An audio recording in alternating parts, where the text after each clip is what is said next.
The north was quiet. Too quiet for Kaelen's liking.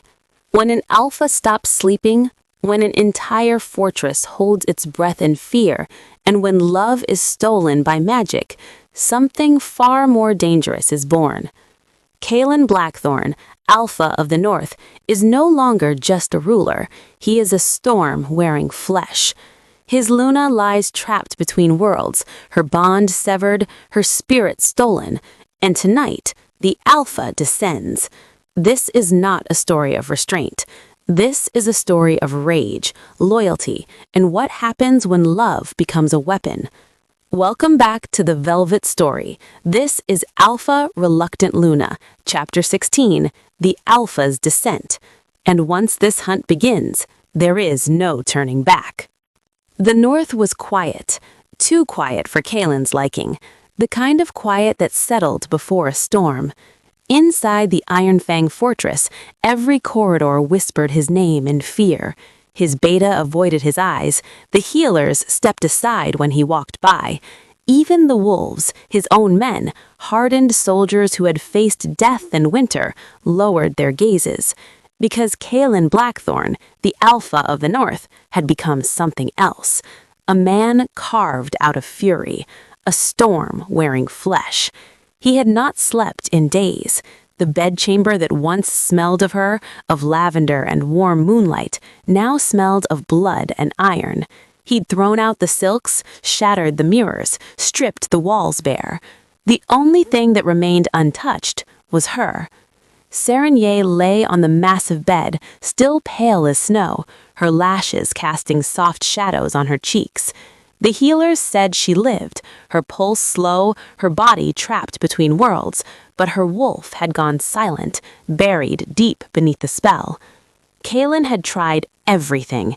He had poured his energy into her bond mark, but it only flickered faintly, lifeless as dying embers. He had roared her name into the wind until his throat bled. Nothing answered. The witches had taken something vital, her Luna essence, the core of their bond, and Kaelen could feel the hole it left in his soul. The once steady hum of their connection was gone, leaving him hollow. But that emptiness had given birth to something else. Determination, cold, burning, absolute. He stood now in the war room, staring at a large map spread across the table. It was marked with sigils and runes, lines of magic drawn in blood. Lyra stood at his right, her jaw tight. Calder leaned forward with his arms crossed, the edge of his patience worn thin. Rowan's eyes flicked between them all, his mind working faster than he could speak. Kaelen's voice was quiet but sharp as a blade. "They hide somewhere in the Frost Vale," he said, tracing a finger over the northernmost range. "There are old temples there, coven sanctuaries. No man crosses those borders without being seen, so we won't cross as men." Lyra's silver eyes glimmered. "You mean to send wolves?" Kaelen nodded. "Our strongest, silent, unseen. The witches can ward against men, but they forget. Wolves hunt with instinct. We can sense what magic hides." Calder grunted. "You mean you'll go? Don't bother dressing it up as a mission." Kaelen's lips twitched, humorless. "Of course I'll go. This is my war, my Luna they stole." Lyra stepped closer. "If you go alone, you'll die alone. They'll twist your own strength against you." "Then I'll twist back," he said flatly. Lyra's hand slammed onto the table. "You can't fight magic with anger, Kaelen. They'll drain you like they drained her." For the first time in days, something flickered behind his eyes. Grief disguised as fury. "I am drained. They took her light. What's left of me is already dying." Silence hung, heavy and sharp. Finally, Rowan spoke, his voice soft but sure. "Then we'll help you live long enough to get it back." That night, as the fortress slept, Kaelen stood on the balcony outside their room. The moon was high, a thin, ghostly crescent, and the wind was cruel. He looked out over the icy expanse of his lands. The northern mountains glowed faintly blue under the moonlight, endless and merciless. This was his kingdom, the empire he had fought to protect, to strengthen. But none of it mattered if she wasn't there to share it. He turned back to her. Serenya lay motionless, her body peaceful, but her spirit far away. He walked to her side and knelt, brushing his thumb across her knuckles. "I can still smell your fear, little wolf," he murmured, "even through this spell. You thought you could run from me, from the bond, but you were mine before you even knew my name." His voice broke for the first time in years. "I told you I'd never force you, and I won't, but I will bring you back. I'll burn every forest in the north if that's what it takes." A flicker of light trembled across her chest, faint but real. The mark pulsed once, as though it heard him. Kaelen froze. Then slowly he bowed his head against her hand. "Hold on, Serenya, just a little longer." He kissed her wrist and stood, slipping on his black fur cloak. "Tomorrow the hunt will begin." The wind turned to knives the farther north they rode. By the time they reached the edge of the frost veil, even the wolves moved cautiously, their breath steaming in clouds that froze in the air. Kaelen led them in silence. Every movement, every scent, every pulse of the earth beneath his feet called to the predator inside him. The world had become sound and rhythm, the creak of frozen branches, the rasp of leather, the whisper of snow under paw. The witches had left their mark on this land. Magic bled into the soil, faint and bitter like poison. His wolf snarled at it, instinctively rejecting the stench. Lyra's voice came low beside him. "The air tastes of old blood. We're close." Kaelen nodded. "Stay sharp. Their magic bends the mind. What you see may not be real." They moved forward as shadows among shadows. The frost veil stretched endlessly, a white forest drowned in mist. Trees bent under the weight of ancient frost, their branches silvered like blades. Every step felt like walking into another world.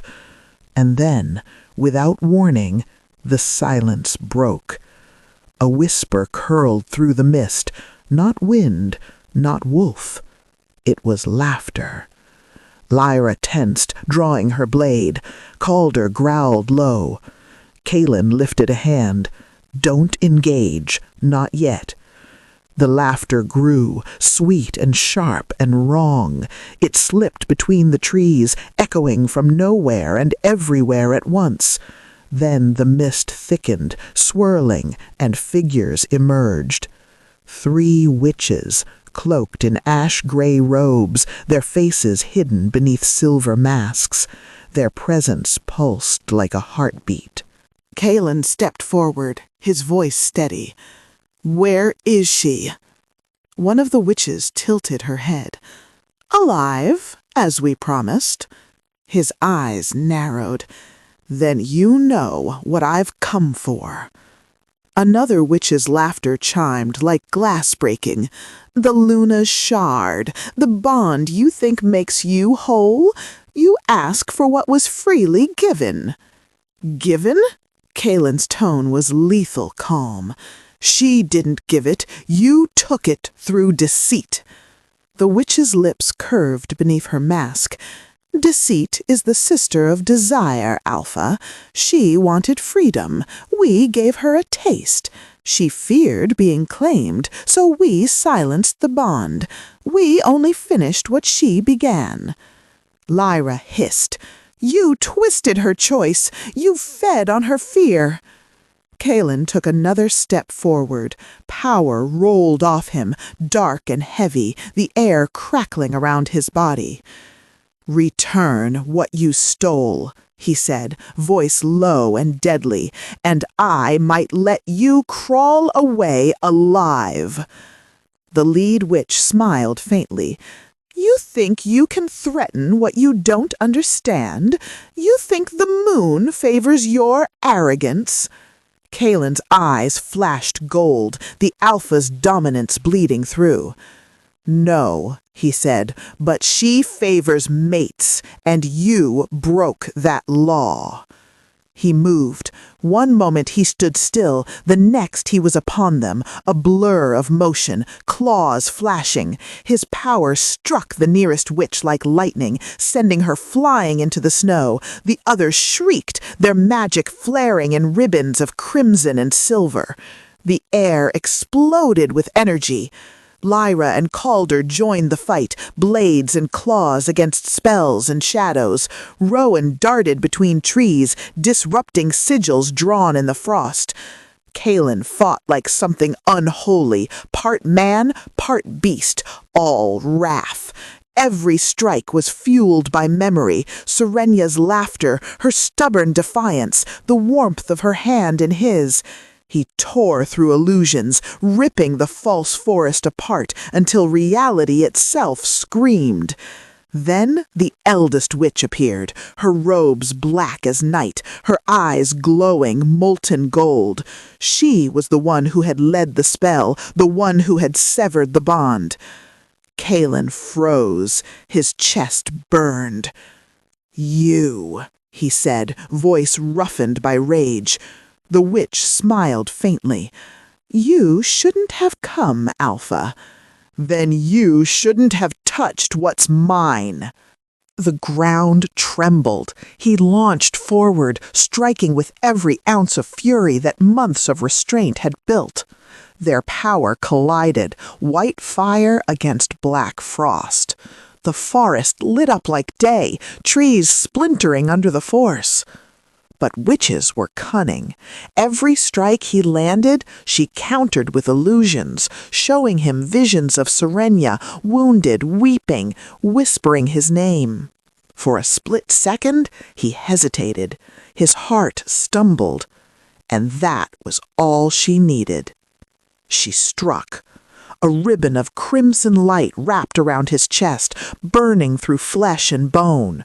He roared in agony as the magic bit into his bond mark, the same place that tied him to Serenya. He fell to one knee, snarling through pain, his vision blurring. "See?" the witch hissed. "You are bound by love, and love is weakness." Kaelen's breath came ragged, his blood steamed in the cold air. "No," he said, voice raw and breaking. "Love is the reason you'll lose."